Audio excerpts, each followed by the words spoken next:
వల్ల 20 మాసాల పాటు కోర్టుల చుట్టూ తిరిగి ఆ కోర్టులు పర్మిషన్ ఇచ్చినాక 20 మాసాల తర్వాత అమెరికా వెళ్ళొచ్చా, వ్యక్తిగత పనుల నిమిత్తం వెళ్ళొచ్చా.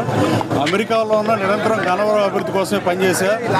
ఈ పోలవరం కెనాల్, ఎరువుల కెనాల్ అనుసంధానం కానీ ఇవన్నిటికీ మనం ఎక్కడ ఉన్నాం అనేది కాదు, మనం పని చేస్తామో లేదని ముఖ్యం. మన పనితీరే ప్రామాణికం తప్ప మనం దాదాపు 750 రోజుల పైన నేను ఎమ్మెల్యే అయితే నేను కేవలం 20 రోజులు, ఇప్పుడు 10 రోజులు, అంతకుముందు 30 రోజులు తప్ప మిగతా 5 రోజులు విజయవాడలోనే ఉండి ఇక్కడ స్థానికంగా ఉన్నా.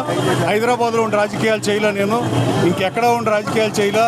లేకపోతే ఎన్నికల్లో నాకు ఓటే లేదనే ఉద్దేశంతో నేను రాజకీయ కక్షలు తీర్చుకోలే. నేను గతంలో పోటీ చేసి ఓడిపోయినప్పుడు కూడా నేను ఇచ్చిన హామీలను సొంత నిధులతో అమలు చేసే తప్ప మోటార్లు వెనక్కి తీసుకుంటాం, రైతులకు ఎలాంటి కార్యక్రమాలు నేను చేయలే. రైతులకు నా సొంత నిధులతో డబ్బులు ఇచ్చా. 6 కాలం కష్టపడే రైతు సోదరులకి నేను అమెరికాలో ఉన్నప్పుడు 38 కోట్లు కేటాయించినందుకు పోలవరం కెనాల్ని, ఏలూరు కెనాల్ని లింకప్ చేయాల్సిన అవసరం ఉంది. ముఖ్యమంత్రి తిప్పి చూపించినట్టుగా ఇక్కడి నుంచి 60 కిలోమీటర్లు విజయవాడ ట్రావెల్ చేసి వాటర్ మళ్ళీ కృష్ణానది నుంచి బ్యాక్ ఏలూరు కాలువకు వస్తాం కరెక్ట్ కాదని అసెంబ్లీలో పలుమార్లు ప్రస్తావించా. ఇది ఇందాక ఎవరో సోదరుడు అడుగుతున్నాడు, అది మనం చేస్తే వేరే వాళ్ళు చెప్పుకుంటున్నారని. గన్నవరం ప్రజల అభివృద్ధి జయంగా పనిచేస్తున్నా. సక్సెస్కి మెనీ ఫాదర్స్ ఉంటారు, ఎవరికాడ నేనే చెప్పుకుంటారు తప్ప నా కష్టం నేను చేసిందే చెప్తా, చెప్పేదే చేస్తా, చెప్పింది చేస్తా, చేసేదే చెప్తా తప్ప పనికి మాలిన పనులు చేయడానికి రాజకీయాల్లో రారని చెప్పా. ఈ నియోజకవర్గంలో 12 సంవత్సరాల తర్వాత మట్టి ఉచితంగా రైతు సోదరులకి పొలాలకు కానీ ఇళ్ల స్థలాలకు కానీ మొట్టమొదటిసారిగా వచ్చిన సందర్భం ఇది. అలాగే 38 కోట్లు కేటాయించినందుకు గౌరవ ముఖ్యమంత్రికి ధన్యవాదాలు తెలియజేస్తూ గన్నవరం ప్రజల తరఫున అలాగే ఉప ముఖ్యమంత్రి గారికి లోకేష్ బాబు కూడా ధన్యవాదాలు తెలియజేస్తాను. అలాగే నేను ఇచ్చిన సూపర్ 6లో మల్లవల్లి ఎస్సీ జెడ్ని తీసుకొచ్చాం, అశోక్ లేని వెనక్కి తీసుకొచ్చా, 920 మందికి ఉద్యోగ ఉపాధి అవకాశాలు కల్పించా. అలాగే ఎయిర్పోర్ట్ ఎదురుగా ఆ రోజున శాసనసభ్యులుగా పనిచేస్తున్న వాళ్ళు దాన్ని ఆక్రమిద్దామని చూసిన పరిస్థితి.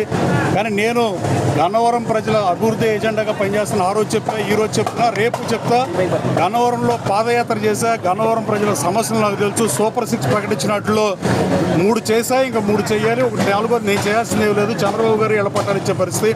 జర్నలిస్ట్ సోదరులకు కూడా, రాష్ట్ర వ్యాప్తంగా జర్నలిస్ట్ సోదరులకు కూడా ఇళ్లపట్టాలి మన అసెంబ్లీలో కోరా. అసెంబ్లీలో 2 గంటల 45 నిమిషాలు గన్నవరం ప్రజా సమస్యల గురించే మాట్లాడే విప్పుగా ఉండి మాట్లాడుకోవడం సందర్భంలో కూడా గన్నవరం నియోజక ప్రజలు నాకు ఇచ్చిన మ్యాండేట్ని, గన్నవరం నియోజక చరిత్రలో నేను మెజారిటీ ఇచ్చినందుకు గన్నవరం ప్రజల అభిమానాన్ని వెలకట్లేంది. నా ఊరు కాకపోయినా సొంత ఊరు బిడ్డ ఆదరించి నేను ఓడిపోయింది 270 ఓట్లతో అయితే దాదాపు ఎన్ని రెట్లో విలేకరులు మీరు లెక్క చేసిన అవసరం ఉంది. జర్నలిస్ట్ నాకు 37,628 ఓట్ల మెజార్టీ అంటే దాదాపు 120 రెట్లు పైన మెజార్టీతో గెలిపించిన గన్నవరం ప్రజల రుణం తీర్చుకుంటానని చెప్పా. గన్నవరం నియోజక ప్రజల ఎజెండాగానే పనిచేస్తున్నా తప్ప యూట్యూబ్ ఛానల్ వాళ్ళ కోసం నేను పనిచేయట్లా. గన్నవరం సెంటర్కి వెళ్ళి చూస్తే, గతంలో మాజీ శాసనసభ్యుడిగా పనిచేసిన రోడ్డు చూస్తే, అలాగే మీరు ఏ ఊరు రోడ్డు చూసినా, ఎనికేపాడు దగ్గర రోడ్లు చూసినా అభివృద్ధి తేటతెల్లం కనపడుతుంది. మల్లవల్లిలో రాబోయే కాలంలో పరిశ్రమలు వస్తాయి. రాబోయే అతి త్వరలో వారంలో మల్లవల్లి విజిట్ చేసి ఇండస్ట్రీస్ త్వరగా పరిశ్రమలు పెట్టమని, త్వరగా కంప్లీట్ చేసి ఉద్యోగ ఉపాధి అవకాశాలు కల్పించమని కోరతా. 7,500 మందికి ఉద్యోగ ఉపాధి అవకాశాలు కల్పించా. అంతే తప్ప రాజకీయాలు వేదికగా రాజకీయం చేయటమే లక్ష్యంగానే పనిచేయట్లా. పిలవని పేరంటానికి వెళ్ళే మనిషిని కాదు నేను. ఈ నియోజకవర్గ అభివృద్ధి కోసం పనిచేస్తా తప్ప ఈ నియోజకవర్గానికి తలవంపులు తెచ్చే పని చేయనని చెప్పా. గతంలో భువనేశ్వర్ గారిని అవమానించి ఈ నియోజకవర్గం ప్రజలు ఇచ్చిన మ్యాండేట్కి నగ్గుబాటుకు గురైన నియోజకవర్గం నుంచి, ఈ నియోజకవర్గం నుంచి గెలిచి భువనేశ్వర్ గారికి గిఫ్ట్ ఇస్తానని చెప్పా. నేను చెప్పిన మాటకి మీరు గన్నవరం ప్రజలను ఆదరించి ఎప్పుడూ లేనంత మెజారిటీ ఇచ్చిన శాసనసభ పంపించిన వాళ్ళ రుణం తీర్చుకుంటాకే పనిచేస్తున్నా తప్ప దీంట్లో రాజకీయాలు చేయడానికి పనిచేయట్లా. ఈరోజు ఎయిర్పోర్ట్కి వచ్చిన ప్రతి తెలుగుదేశం పార్టీ కార్యకర్తలకి, నాయకులకి, జనసేన పార్టీ నాయకులకి, కార్యకర్తలకి, బీజేపీ నాయకుల కార్యకర్తలకి ధన్యవాదాలు తెలియజేస్తాను. Thank you so much.